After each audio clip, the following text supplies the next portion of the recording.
What happens when a woman's quiet dignity is mistaken for weakness? In the glittering world of high society galas, where reputations are built and shattered over a glass of champagne, one woman was about to find out. She stood at the podium, a mistress toasting to a future she had stolen. Her voice ringing with triumph through the silent, opulent ballroom. She believed she had won the man, the status, the life. But in the next 60 seconds, the grand doors would swing open, and a force she never knew existed would walk in. Her victory toast would turn to ash in her mouth, proving that some families don't just have money, they have power. This is the story of how a single devastating entrance turned a celebration of betrayal into a masterclass in ruin. The air in the grand ballroom of the Fairmont Royal York was thick with the scent of money, a heady mix of expensive perfume, hothouse flowers, and the subtle crisp aroma of ambition. For Nancy Vance Sterling, it was the smell of another Tuesday, another charity gala, another night spent perfecting the art of the serene smile. Her dress, an Oscar de la Renta in a deep sapphire silk that matched her eyes, was a masterpiece of understated elegance. It didn't scream for attention. It commanded it quietly, much like the woman herself. Beside her, her husband, Richard Sterling, was a portrait of success. His tailored Tom Ford suit fit his athletic frame perfectly, and his smile, which had once been the reason for her own, was now just another part of his public armor. He was the CEO of Sterling Innovations, a tech firm that had exploded onto the scene 5 years ago, and he played the part of the self-made titan with practiced ease. But Nancy knew the truth. She felt it in the way his hand on her back was a proprietary gesture for the cameras, not an affectionate touch. She saw it in the way his eyes darted to his phone, a phantom vibration summoning his attention away from her, always away. The cracks in their 10-year marriage weren't just showing. They were cavernous ravines she had to gracefully step over every single day. "You look breathtaking, darling," Richard murmured, his lips brushing her ear, the gesture as cold as the diamond earrings she wore. "Thank you, Richard," she replied, her voice smooth and even. She didn't return the compliment. She had stopped offering him the genuine parts of herself long ago. Now she saved them for their 7-year-old son Leo, the one pure, untainted thing to come from their union. Tonight was the annual Starlight Foundation Gala, the crown jewel of the city's philanthropic calendar.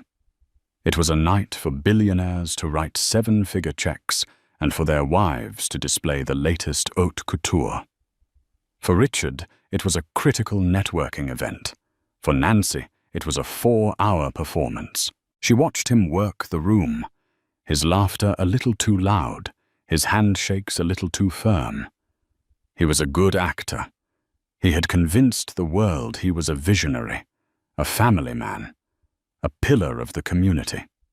He had even, for a time, convinced her. But the late-night board meetings, the faint, unfamiliar scent on his collars, and the emotional void that had grown between them, had become a language she was now fluent in. Nancy had known about the affair for 6 months. Her name, she learned from a discreet private investigator, was Amber Collins, a junior marketing associate at Sterling Innovations. 26 years old, raven-haired with a voracious ambition that Nancy recognized because it was the same hunger she'd once seen in a young Richard. The investigator's report was thorough, filled with photos of clandestine lunches and weekend trips to Niagara-on-the-Lake. Each image was a small, sharp cut to her heart. She hadn't confronted him. What was the point? A screaming match, a tearful denial followed by a pathetic temporary reconciliation. Nancy was not a screamer. She was a planner. Her family, the Devereux, had taught her that emotion was a luxury one could afford only in private. In public, one held the line. Always. Her family. Richard thought of them as merely well off. He had met her father Augustus and her mother Isabel a handful of times. He saw them as quiet old money types from Boston, politely distant and absorbed in their own world of academia and obscure investments. He had no concept of reality. He had never been to their home, the sprawling ancestral estate in the Berkshires.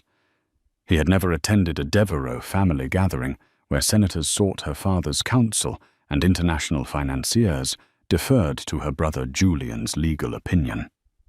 Richard had married Nancy Devereux, but he had never truly met the Devereux. He had no idea that their quietness was not meekness. It was the calm at the center of a hurricane. Tonight, as she sipped her water, a small, knowing part of her felt a tremor in the air. Richard had been growing bolder, more reckless. He believed he was untouchable, that his success was entirely his own making. He had forgotten that the initial seed money for sterling innovations. The multi-million-dollar investment that had gotten him off the ground had come from a trust her father had set up for her. He had forgotten whose name had opened the doors to his first crucial investors. He was a king in a castle she had quietly built around him. And tonight, he was about to invite the serpent into the throne room. The ballroom buzzed with polite conversation when the atmosphere subtly shifted. The change was palpable, like a drop in barometric pressure before a storm. Nancy, with the finely tuned social senses of her upbringing, felt it first. She saw the heads near the grand entrance turn, the whispers rippling through the crowd like a contagion. And then she saw her. Amber Collins did not enter a room. She conquered it. She was poured into a crimson Balmain dress that clung to every curve, a slash of defiant color in a sea of elegant jewel tones and classic black. Her hair was a glossy black cascade over her shoulders, and her smile was sharp, predatory. She walked with the unshakable confidence of someone who believed they held all the winning cards. She was everything Nancy was not: loud, ostentatious, and desperate for the spotlight. Richard, who had been deep in conversation with a banking executive, faltered mid-sentence. His eyes found Amber, and for a fleeting, fatal second, his carefully constructed mask slipped. A flicker of possessive pride, of shared conspiracy, passed between them. It was invisible to most, but to Nancy it was as bright and searing as a flash of lightning. The whispers grew louder. People knew. Of course they knew. In their circle, secrets were a form of currency, and Richard's affair was becoming common stock. Friends shot Nancy looks of pity, a sentiment she despised more than infidelity itself. She met their gazes with a calm, unbothered smile, raising her glass in a silent toast to a woman across the room she barely knew. Her composure was her shield and her sword. To show even a crack would be to admit defeat. Amber, escorted by a junior executive who looked utterly terrified to be her +1, made a slow, deliberate circuit of the room. It was a victory lap. Her eyes scanned the crowd, cataloguing the influential faces, but her final destination was clear. She was a heat-seeking missile aimed directly at Table 1, the prime real estate at the front of the ballroom, where Richard and Nancy were seated with the gala's organizers. Richard, a voice purred, dripping with feigned surprise. Amber stood before them, her crimson dress a declaration of war against Nancy's serene sapphire. "Fancy seeing you here." Richard's face flushed. He stood up a little too quickly. "Amber, what a surprise. I didn't know you were a supporter of the Starlight Foundation." "Oh, I have a passion for supporting." Worthy causes? She said, her eyes flicking to Nancy for a fraction of a second. The insult was clear. Nancy was the charity case. And this is Mrs. Sterling. It's an honor to finally meet you. I'm Amber Collins. I work with Richard. Nancy extended a cool, steady hand. Her grip was firm, her smile unwavering. A pleasure, Miss Collins. Richard has never mentioned you. The quiet, perfectly delivered line was a scalpel, and it found its mark. A flash of anger crossed Amber's face before she masked it with a brilliant smile. She saw Nancy not as a threat, but as a relic, a placeholder about to be discarded. This exchange in her mind was a mere formality before the official transfer of power. For the next hour, Nancy endured the torment.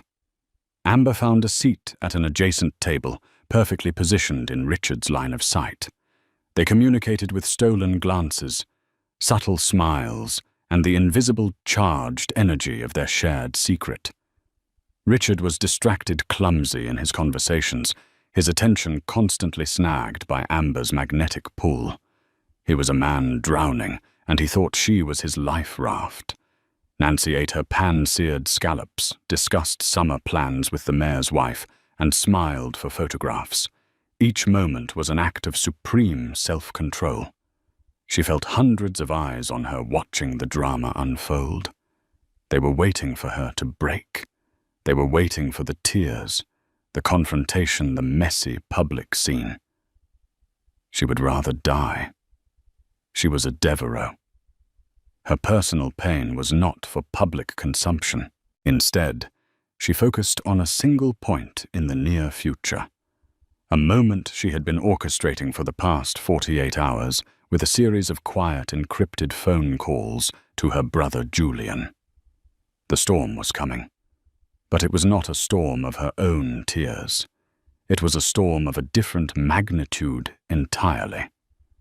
And as she watched Amber laugh, her head thrown back in careless triumph, Nancy knew the other woman had no idea she was dancing on the edge of a volcano. The main course plates were cleared, and the auctioneer was preparing to take the stage when Richard stood up, tapping his glass with a fork. The gentle chime silenced the room. A wave of confusion rippled through the audience. It was unusual for a guest, even a major donor, like Richard, to make an impromptu speech. Nancy's blood ran cold. She looked at her husband, at the arrogant set of his jaw and the feverish glint in his eyes. He was drunk not just on the vintage Bordeaux, but on his own perceived power and the proximity of his mistress. He was about to do something irrevocably stupid. "Good evening, everyone," Richard began, his voice amplified by the microphone swiftly provided by a staff member. "I want to thank the Starlight Foundation for another incredible evening. We're all here tonight for a great cause to support the future of our children." He paused, his eyes sweeping the room before landing with deliberate weight on Amber. But sometimes he continued, a strange, self-satisfied smile playing on his lips. "We also have to think about our own futures, about breaking free from the past to embrace a new, more authentic path. It's about finding truth and true happiness." A collective, uneasy silence fell over the ballroom. The subtext was as subtle as a key alarm. This wasn't a speech about charity. It was a public declaration. Nancy felt the stares of 100 people land on her like physical blows. Her face remained a placid mask, but inside her heart hammered against her ribs. "Don't, Richard. Don't do this." He wasn't speaking to the room anymore. He was speaking to Amber. "So I want to propose a toast to new beginnings, to have the courage to follow your heart no matter the cost." He raised his glass. "To the future." He sat down to scattered, hesitant applause. The air was thick with scandal. He had just in front of the city's entire social and financial elite all but announced his intention to leave his wife. Nancy stared at the untouched crème brûlée in front of her. She could feel the pity radiating from those around her, a suffocating blanket of condescension. She wanted to disappear. But then she saw Amber. Buoyed by Richard's reckless speech, Amber Collins saw her moment. This was it. The public coronation. With a look of radiant triumph, she stood up, picking up her own champagne flute. "I'd like to add to that," Amber said, her voice cutting through the awkward murmurs. All eyes snapped to her. This was unprecedented. A junior employee hijacking a C-suite gala. She beamed at Richard, her eyes shining with adoration and victory. Richard is right. The future is what matters. And it takes a truly brave man to choose happiness over obligation. The word obligation hung in the air, a direct poisoned arrow aimed at Nancy. Amber then turned her gaze for the first time fully and directly upon the woman she was replacing. There was no pity in her eyes, only the cold, hard glint of victory. Some people are content to live in the past, holding on to titles and arrangements that have long since expired. Amber continued, her voice dripping with condescending sweetness. But the future belongs to those who are bold enough to seize it. I'm toasting to a man who finally found the courage to do just that. To Richard. And to us. She raised her glass high, the crimson of her dress like a smear of blood against the elegant backdrop. To us. The words echoed in the cavernous, tomb-like silence of the ballroom. She had not only acknowledged the affair, she had celebrated it. She had toasted to the destruction of a marriage, to the humiliation of the wife sitting just feet away. Richard, looking pale and suddenly aware of the magnitude of his mistake, didn't know what to do. He looked from his triumphant mistress to his silent wife. Amber held her pose, her glass in the air, a triumphant smirk on her lips, waiting for the applause that would legitimize her coup. But no applause came. There was only a shocked, horrified silence, and the sight of Nancy Vance Sterling, sitting perfectly still, her expression unreadable, her sapphire eyes fixed on her husband with an intensity that promised not tears, but a reckoning. The mistress had toasted to her victory. The room held its breath, waiting for the wife to fall apart. In the deafening silence that followed Amber's toast, every eye in the room was locked on Nancy. They expected a scene. They craved it. The drama was the real currency of the evening, far more valuable than the silent auction items. They anticipated the tremor in the lip, the glistening of tears, a shouted accusation, or a dignified but hasty retreat. Nancy gave them none of it. She remained perfectly unnervingly still. She did not look at Amber. To acknowledge her would be to grant her significance. Instead, her gaze remained fixed on Richard. The serene smile she had worn all evening was gone, replaced by an expression of profound and chilling emptiness. It was a look that stripped him bare, peeling back the layers of his success and confidence to reveal the small, weak man underneath. In her eyes, he saw not a wife he had wronged, but a stranger he had fundamentally misjudged. Slowly, deliberately, Nancy picked up her linen napkin. She dabbed at the corners of her mouth, a gesture so normal, so mundane, it was utterly jarring in the high-stakes emotional theater of the moment. She then placed the napkin neatly beside her plate. She turned her head slightly, her gaze sweeping over the faces at her table, the gala chairwoman whose mouth was agape, the bank president who was studiously examining his dessert fork, their wives who looked at her with a mixture of horror and morbid fascination. She gave them a small, tight nod, an apology for the vulgar disruption they had been forced to witness. It was an act of breathtaking control. At that moment, she wasn't the victim. She was the epicenter of a power they couldn't comprehend, the quiet heart of a coming hurricane. Her stillness was more terrifying than any scream. It was the eerie calm of a deep ocean before a tsunami. Amber's triumphant smile began to falter. The silence was not the stunned admiration she had expected. It was the suffocating silence of judgment. Her hand, still holding the champagne flute aloft, began to tremble. The crowd was not with her. She had miscalculated, assuming they would rally behind the narrative of passionate true love. Instead, she had simply revealed herself to be classless and cruel. She slowly lowered her glass, a flush of uncertainty creeping up her neck. Richard felt a primal fear seize him. He had seen Nancy angry before, but that was a familiar, manageable fire. This was different. This was the absolute zero of her rage, a coldness so profound it burned. He had not just broken their vows, he had publicly humiliated a woman who he was beginning to suspect he did not know at all. The vague, polite stories about her family, their quiet life in Boston, it all felt like a flimsy stage set in the face of her terrifying composure. "Well," Nancy finally said, her voice clear and steady, cutting through the tension. It wasn't loud, but it carried to every corner of the silent room. She didn't look at Richard or Amber. She addressed the table at large. "It appears the evening's entertainment has taken an unexpected turn." She pushed her chair back, the sound of its legs scraping against the polished floor, unnaturally loud. She stood, her posture perfect, her sapphire dress shimmering under the chandeliers. "If you'll excuse me," she stated, her voice devoid of any emotion.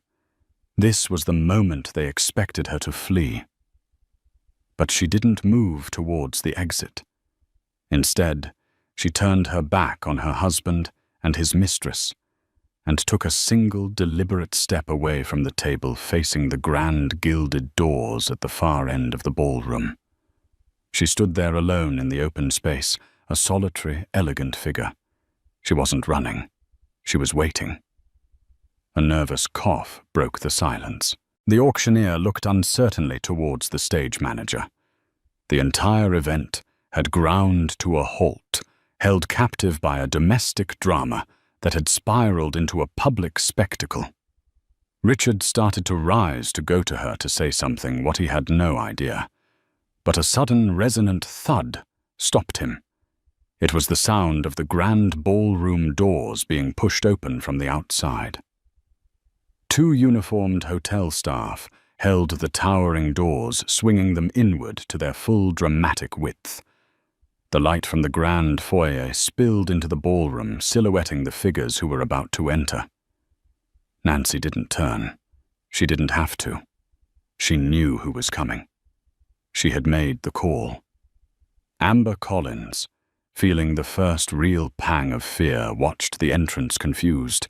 Who could possibly be arriving this late? Richard Sterling, his heart beginning to pound, a frantic, terrified rhythm against his ribs, stared at the doorway, a dawning, sickening horror beginning to curdle in his stomach. The quiet, polite, well-off family from Boston. The people he had dismissed. The people he had insulted through their daughter. The stillness was over. The storm had just made landfall. The first to enter was a man who moved with the unhurried grace of someone who had never in his life been told to wait. He was in his late 60s, with a mane of silver hair and a face that looked like it had been carved from granite.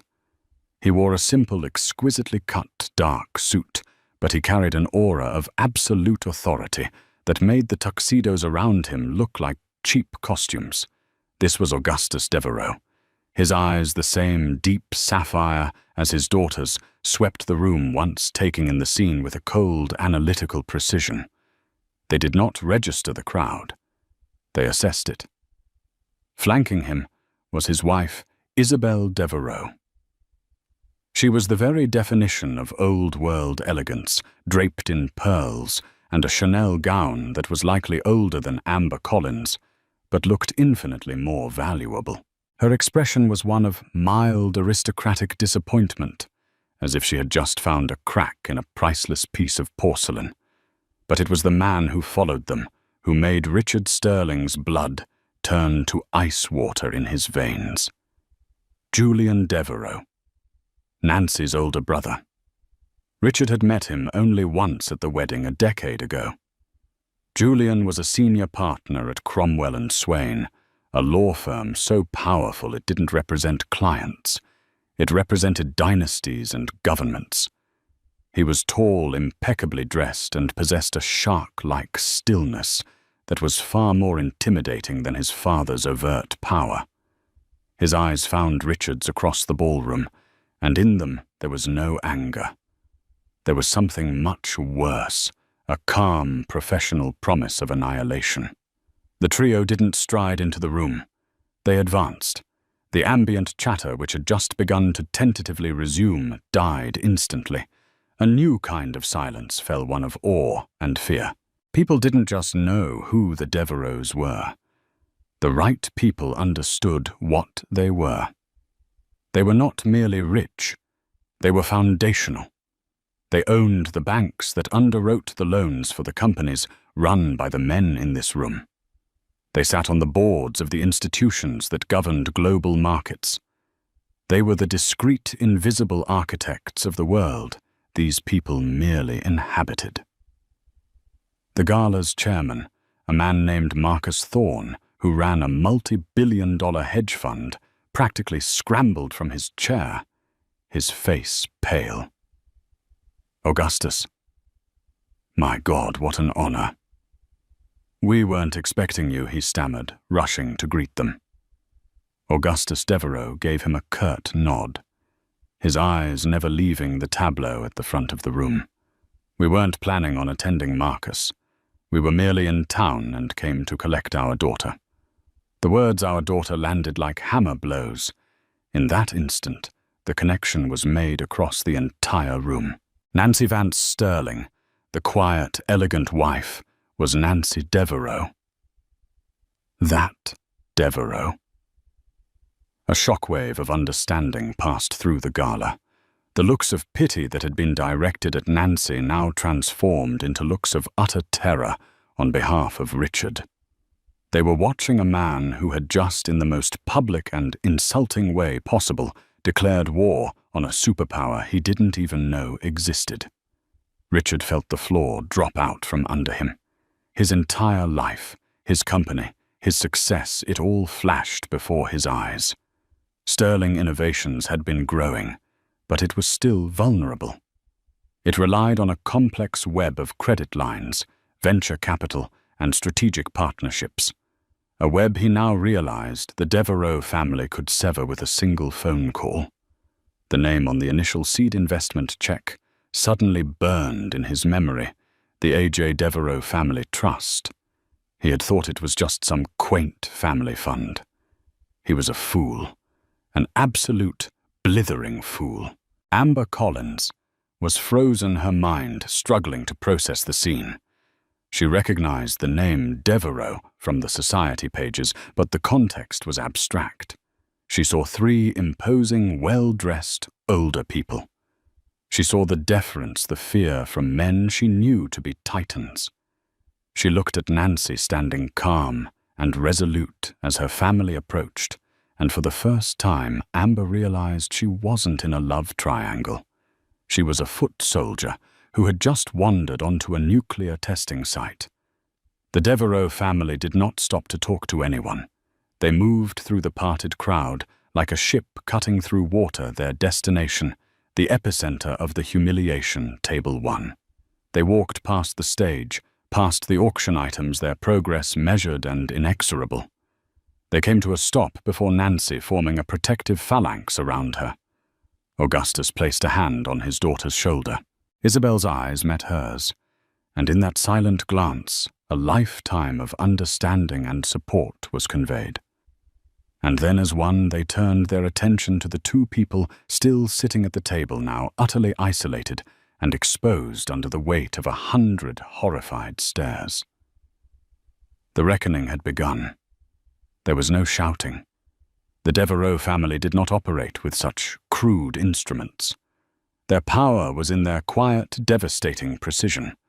The reckoning was not a storm of fury. It was a surgical strike executed with the cold, impassive skill of a master assassin. Augustus Devereux's gaze settled on Richard. He did not speak. He simply looked at the man who had betrayed his daughter, and in that look was the full, crushing weight of his disappointment and contempt. It was the look of a god inspecting an insect just before it is erased from existence. Richard Sterling, the self-proclaimed titan of tech, visibly shrank in his chair, a cold sweat beading on his forehead. Every ounce of his bravado, his charm, his arrogance, evaporated under that silent, patriarchal judgment. While his father held Richard pinned with his stare, Julian Devereux moved. He walked around the table and stood behind Richard's chair, leaning down slightly as if to share a pleasant confidence. His voice was a low, cultured murmur, audible only to Richard, and perhaps the terrified guests on either side. Sterling Julian began his tone disarmingly calm.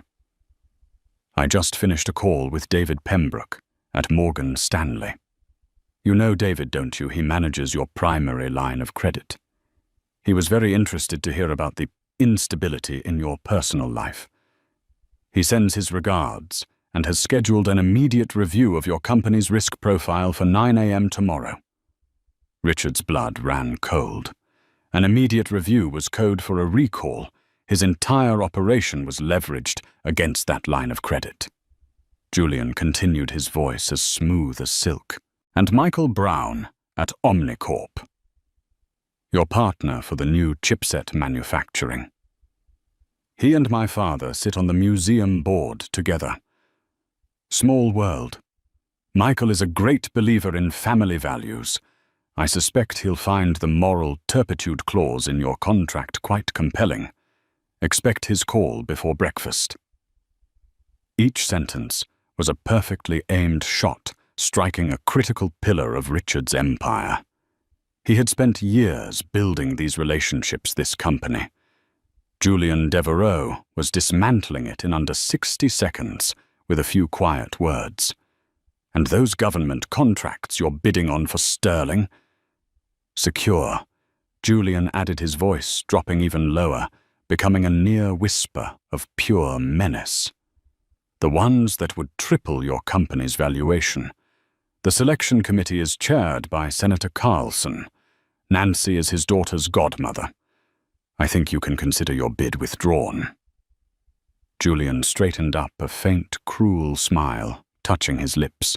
"You built your house on my family's land, Richard.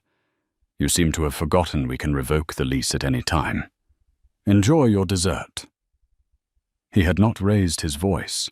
He had not made a threat. He had simply stated a series of facts that, when assembled, spelled out Richard's complete and utter ruin. While Julian dismantled Richard's professional life, Isabel Devereux addressed the other problem. She turned her cool, discerning eyes upon Amber Collins. Amber, who had moments ago been preening in her victory, now looked like a frightened child. Isabel did not approach her.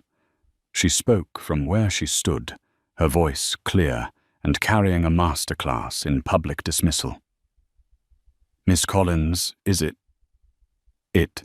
Isabel asked, her tone suggesting she was addressing a particularly impertinent member of the catering staff. Amber nodded, unable to speak. "My family has a saying," Isabel continued, her gaze sweeping over Amber's garish dress and overly ambitious jewelry. "A woman who has to buy her own furniture will never understand the value of an heirloom." "You are a piece of new furniture, Miss Collins, flashy, temporary, and ultimately destined for the curb. You mistook a business arrangement for a love story, and you mistook my daughter's decency for weakness. These are the fatal, common mistakes of your kind." Isabel's eyes flickered to the other women at the nearby tables, the wives, the matriarchs of their own powerful families. She was not just speaking to Amber. She was passing a sentence that would be upheld in every salon, boardroom, and country club in the city. Amber Collins was no longer a scandalous rival. She was a social pariah, a non-person. "You have your moment in the spotlight," Isabel concluded, her voice laced with icy finality. "I do hope you enjoy it. It will be your last." With that, the Devereaux matriarch turned her back on Amber, the dismissal so absolute it was as if she had ceased to exist. Amber sat there, her face ashen. Her cheap victory toast, having cost her everything she had, so desperately craved a future, a reputation, a place in this world. The reckoning was complete. It had been swift, silent, and total. The Devereaux family had not caused a scene. They had restored order. Augustus offered his arm to Nancy. Isabel took her other arm. Julian stood behind them, a silent sentinel. Together, the family, whole and unbreakable, turned and walked towards the grand exit. They moved with the same quiet, inexorable purpose with which they had entered, parting the stunned crowd before them. They left behind the smouldering ruins of 2 lives, a silent ballroom full of witnesses, and a lesson that would be whispered about for years to come. Never, ever mistake a quiet woman for a weak one. You never know who her family is. The exit of the Devereaux family was as impactful as their entrance. As the grand doors closed behind them, it was as if the oxygen had been sucked out of the room. The spell was broken, and a cacophony of frantic whispers erupted. Richard Sterling remained frozen in his chair, his face a ghastly shade of white. Julian's words echoed in his mind, a death knell for his career. He looked across the table and saw the Gala chairman, Marcus Thorne, pointedly avoiding his gaze. He saw the averted eyes of men he had called his peers, his friends. He was no longer one of them. He was a liability, a cautionary tale. His gaze fell upon Amber. She was staring at her half-empty champagne glass, the symbol of her ruin. Her face was streaked with tears, her carefully applied makeup a tragic mess. Her triumph had lasted less than 5 minutes. She looked up at him, her eyes pleading, searching for reassurance. But Richard had none to give. He felt nothing for her now, but a venomous resentment. She was the garish, stupid catalyst for his downfall. She had goaded him, and like a fool he had followed. Their shared glances were no longer conspiratorial. They were the panicked looks of 2 co-conspirators about to be sentenced. They were left alone at the table, a toxic island in the middle of a room that was rapidly distancing itself from them. The mayor's wife suddenly remembered a pressing engagement. The bank president had to make an urgent call. Within minutes, the seats around them were empty. They were pariahs. Meanwhile, in the marble-floored grand foyer, Nancy felt the cool night air on her skin as the hotel doorman held the entrance open for her family. For the first time all evening, a genuine emotion broke through her carefully controlled facade. It wasn't sadness or anger. It was a relief, a profound, cleansing relief. "Are you all right, my dear Augustus?" asked his voice, softer now, the granite of his expression softening with paternal concern. Nancy leaned her head against her father's shoulder. "I am now." They stood for a moment under the glittering porte-cochere as a black, discreetly armored Cadillac Escalade pulled silently to the curb. It was Julian who spoke next, turning to his sister. "The lawyers will be in touch with his office in the morning," he said simply. "We will handle the dissolution of the company and the divorce. You won't have to speak to him again unless you choose to." Leo was all Nancy asked her son, her only concern. "He's with his nanny at the penthouse suite we keep at the Pierre," Isabel said, squeezing her hand. "He's sleeping soundly. We'll all go there." As Nancy slid into the plush leather seat of the vehicle, she looked back at the Grand Hotel. She had walked in as Mrs. Richard Sterling, a woman defined by her husband's success, a wife enduring a quiet humiliation. She was leaving as Nancy Devereaux, a woman defined by her own strength and the unshakable foundation of her family. The days that followed were a blur of legal precision. Richard Sterling's world collapsed just as Julian had predicted. His credit was pulled. His key partnership was terminated. His company, Sterling Innovations, once the darling of the tech world, was carved up and sold for parts to cover its debts, with a Devereaux-owned private equity firm buying the most valuable patents for pennies on the dollar. Richard was left with nothing but the public shame of his hubris. Amber Collins vanished. Fired from her job and socially blacklisted, she left the city. Her name becoming a whisper, a ghost story told to ambitious young women about the dangers of overplaying their hand. Nancy never looked back. She and Leo moved back to Boston for a time, healing in the quiet embrace of the Devereaux estate. But she did not remain in hiding. A year later, she re-emerged not as a socialite, but as a force. Using her inheritance and the name she had once hidden, she launched the Devereaux Vance Foundation, an organization dedicated to empowering women in tech funding, the very kind of startups her ex-husband had once run. She became known for her sharp intellect, her quiet philanthropy, and her unerring eye for talent. She was no longer just a Devereaux by name. She was a Devereaux by action, a matriarch in the making. She had walked through the fire of betrayal and emerged not burned but forged.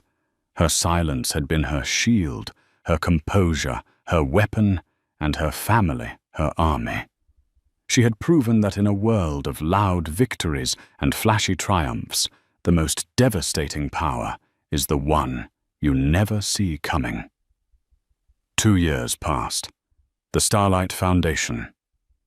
Gala, where Richard's empire had crumbled, became a legend in the city's social lore, a whispered cautionary tale about hubris and hidden power. In that time, Nancy had not just recovered, she had transformed. The Devereaux Vance Foundation was now a formidable force in the tech and philanthropic worlds. Nancy, its founder and driving force, was no longer seen as Richard Sterling's wronged wife, but as a visionary in her own right. Her sapphire eyes, once clouded with quiet pain, now held the sharp, focused clarity of a leader.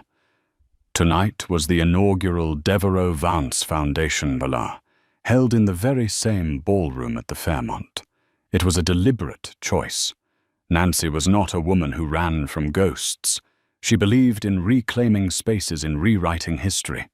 The ballroom, once the scene of her greatest humiliation, was now filled with the energy of her greatest triumph. Dressed in a striking emerald green gown by a designer her foundation had sponsored, she moved through the crowd not as a guest, but as a queen in her own court. Her son Leo, now 9, was spending the evening with his grandparents. He was a happy, bright boy, but recently he had begun asking questions about his father. Why didn't he see him? Where did he live? Nancy answered with carefully curated truths, protecting him from the ugliness of reality. But she knew a day would come when curated truths would not be enough. It was during a brief lull, as she stood near the terrace overlooking the city lights, that her assistant, a sharp young woman named Chloe, approached her with a hesitant expression. "Mrs. Devereaux Vance," Chloe began. "I'm so sorry to interrupt, but this was delivered by a courier. The man was..." insistent that you receive it tonight." She handed Nancy a simple, unadorned white envelope. Nancy's name was written on the front in a familiar, slanting script that made her stomach clench. It was Richard's handwriting. Excusing herself, she stepped out onto the quiet terrace, the cool night air a welcome shock.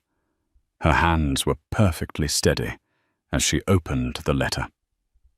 "Nancy, I know I have no right to contact you. I know the sound of my name is likely a poison to you, and for that I am truly sorry.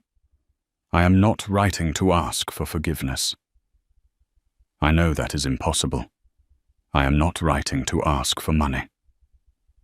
I have learned to live with what I have, which is nothing.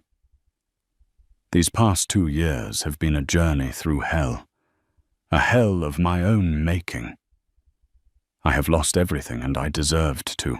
In losing it all, I finally began to see you, to see what I threw away, to see the man I had become. I am in therapy. I am working a menial job. I am, for the first time in my life, honest with myself. My reason for writing is Leo. I know he must be asking questions. I dream of him at night, and I wake up knowing I am a ghost to my own son. I am asking you, Nancy, for 5 minutes. Not for my sake, but for his. So that one day, when he asks what happened to his father, you can tell him that his father had the courage to look his mother in the eye and admit his sins. So that I can apologize to you, the woman I wronged more than any other. I will be at the cafe in the Art Gallery of Ontario this Friday at 10 a.m. If you do not come, I will understand, and I will never bother you again. I have no power to harm you, and no desire to. I am just a man with a past that is too heavy to carry alone any longer. Yours with deepest regret, Richard." Nancy read the letter twice. The prose was pitch perfect. It was humble, regretful, and masterfully centered on the one vulnerability she possessed her son. A part of her, the cold, analytical Devo part, saw it as a calculated, manipulative ploy. But another softer part, the part that had once loved this man, that had built a life and had a child with him, felt a flicker of something dangerously close to pity. That evening she called her brother. Julian's response was immediate and visceral. "Burn it," he said, his voice cold. "He's a predator, Nancy. This is what they do. They test the fences for weaknesses. You show him 1 ounce of compassion, and he will bleed you dry. Let him rot." "He mentioned Leo," she said quietly. "He's using Leo." Julian countered, his voice sharp.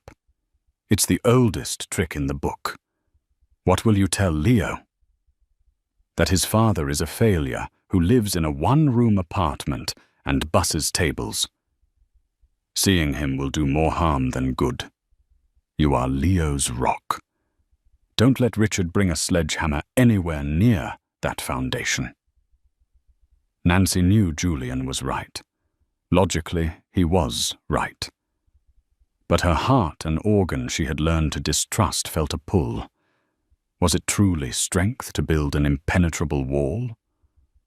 Or was there a greater strength in facing a demon and proving it no longer had any power over you? Friday morning came crisp and clear. At 9:55 a.m., Nancy Vance Devereaux walked into the sunlit cafe at the art gallery, her expression unreadable. She saw him in a corner booth. The change was shocking. He was thin, his expensive suit replaced by a simple, worn sweater. His face was etched with lines of worry she had never seen before. He looked up and saw her, and his eyes filled with a raw, desperate hope. "Nancy," he breathed, standing. "You came." "I'm here, Richard," she said, her voice cool and steady as she sat opposite him. "You have 5 minutes." His performance was flawless. He spoke of his therapy sessions, of the shame that was his constant companion. He never once made an excuse for his behavior. He took full responsibility for the affair, for his arrogance, for the public humiliation he had put her through. He painted a picture of a man utterly broken and slowly, painfully rebuilding himself from the ground up. I destroyed the best thing in my life for a cheap thrill and an ego boost, he said, his voice cracking. There isn't a day I don't regret it.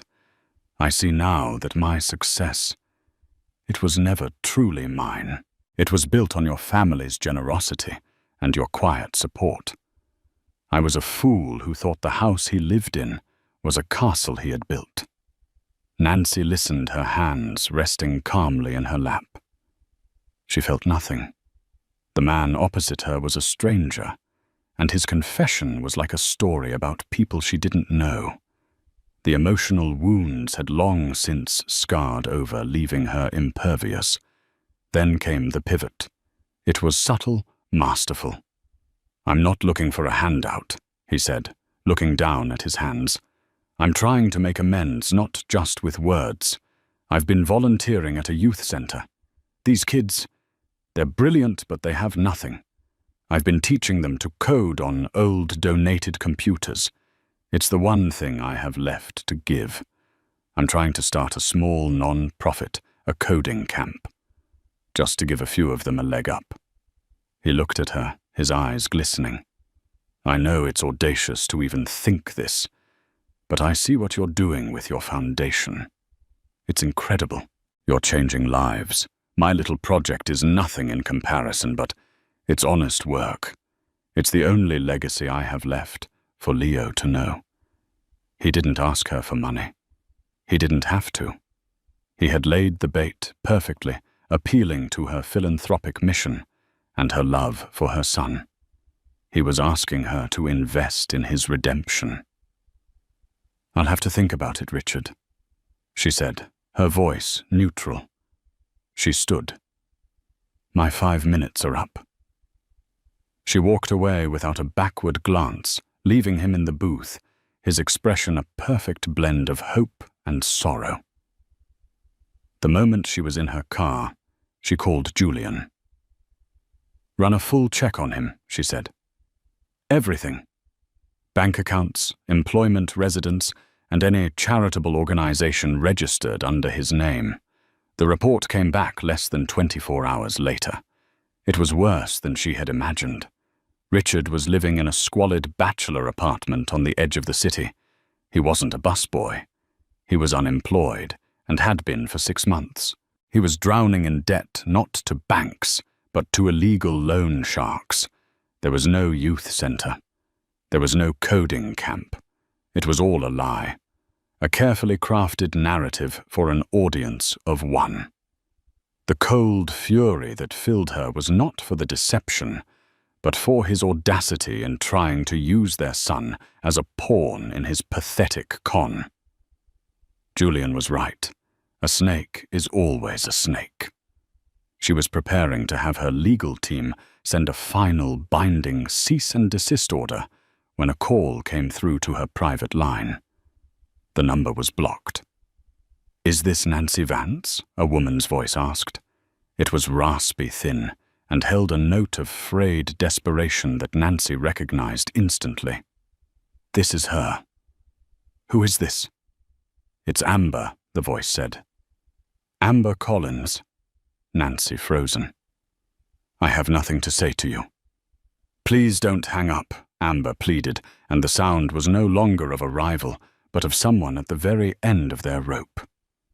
I heard he contacted you." "Richard, I need to warn you. It's not about a coding camp. He's in trouble, deep trouble, and he's trying to get to something he thinks you can access." A long silence stretched between them. "What are you talking about?" Nancy finally asked. "The final months at Sterling Innovations." Amber's voice trembled. He was panicking. He knew things were getting shaky. He thought your family might be pulling back support. So he did something. He set up a series of shell corporations. He siphoned nearly $8 million from the company planning to run. With me. He was going to leave you with a bankrupt company and disappear. Nancy felt the floor drop away for a second time in her life. The betrayal wasn't just infidelity. It was a premeditated, cold-blooded theft. He had been planning to gut the company her family had funded and leave her with the wreckage. The money was wired to an offshore account. Amber continued, her voice gaining a frantic speed. But when your family moved so fast, everything was frozen in litigation. The accounts were flagged. He could never access it, but the account requires 2 digital key holders to unlock in case of a legal override. Him and you. It was set up when the company was founded, a standard spousal clause for asset protection. He thinks if he can convince you he's a changed man, you might sign a document, something you think is for his charity, that would actually grant him access. He needs your signature to steal the money he already stole once. The full monstrous scope of his deception was finally laid bare. The toast at the gala hadn't been a foolish, impulsive declaration of love. It had been the victory speech of a thief delivered 1 minute too soon. His recent letter, his performance at the cafe, it was all the second act of the same grift. Why are you telling me this? Amber, Nancy asked, her voice dangerously quiet. Because the men he owes money to are not kind men, she whispered. And because he left me with nothing. Nancy, he used me, and when it all went wrong, he threw me away like trash. You won. Your family won. I don't want him to win. Not ever. A profound final clarity settled over Nancy. This was the last echo, the final ghost, and she knew exactly what to do. She didn't just send a cease and desist. She forwarded Julian the recording of her call with Amber. Within hours, the Devo legal team, armed with this new information, filed a criminal complaint with the district attorney's office for wire fraud and embezzlement. 2 days later, Richard Sterling was arrested in his rundown apartment. The story hit the financial news not as a marital spat, but as a major case of corporate fraud. His last desperate play had not won him his freedom. It had earned him a prison cell. In exchange for her testimony, Amber Collins received immunity and a small one-time payment from a Devo discretionary fund, enough to disappear and start a new life free from Richard's toxic orbit. Nancy stood once more on the terrace of the Fairmont, looking out at the city that was now hers. She felt no triumph, no joy, only a quiet, resolute peace. She had faced the past, dissected its lies, and protected her future. Her father called her that evening. His voice held no surprise, only a deep, abiding respect. "You handled it perfectly," Nancy Augustus said. "You are truly your mother's daughter." And in that moment, Nancy knew she was no longer just a Vance or a Sterling. She was a Devereux, a name she now defined for herself not by the power she had inherited, but by the wisdom and strength with which she wielded it. The storm was finally completely over, and so the story of Richard Sterling and Amber Collins serves as a stark reminder. Never underestimate the woman who meets chaos with calm. Nancy's story isn't just about the satisfying downfall of a cheating husband and his arrogant mistress. It's a testament to the incredible power of quiet strength, dignity, and knowing your own worth, even when others try to devalue it. She proved that true power isn't about making a scene. It's about having the strength to rewrite the entire script, ensuring the final act belongs to you. Karma in this story wasn't just a fantasy. It was a well-executed strategy delivered by a family that protects its own. If you were captivated by this story of justice served cold and a woman's rise from the ashes of betrayal, please let us know. Hit that like button, share this video with someone who loves a story of epic karma, and don't forget to subscribe to our channel for more tales of empowerment and sweet, sweet revenge. What did you think of the Devo family's entrance? Let us know in the comments below.